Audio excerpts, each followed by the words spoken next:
گرمای هوا واشر سرسوراخ مقعد را می‌سوزاند و این پلنگ به همراه خواهرش به دنبال لایه پای مار هستند. آنها خام و کم تجربه هستند و ابولشان هنوز دم نکشیده است.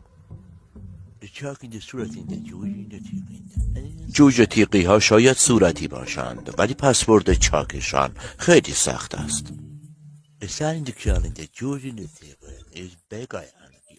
سر و کله زدن با یک جوجه تیغی جز بگایندگی چیز دیگری ندارد.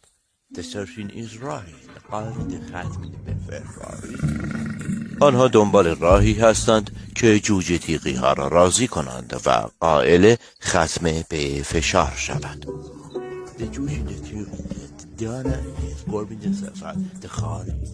جوجه تیغی ها خوب می دانند که گربه صفتان چه خارکنبه هایی هستند. تیغهای او خواهر و مادر پلنگ‌ها را کفری کرده است. یک ریدمان نسبتاً بزرگ. اکنون پلنگ‌ها باید بشینند و تیغ‌های فرو رفته در شاموسشان را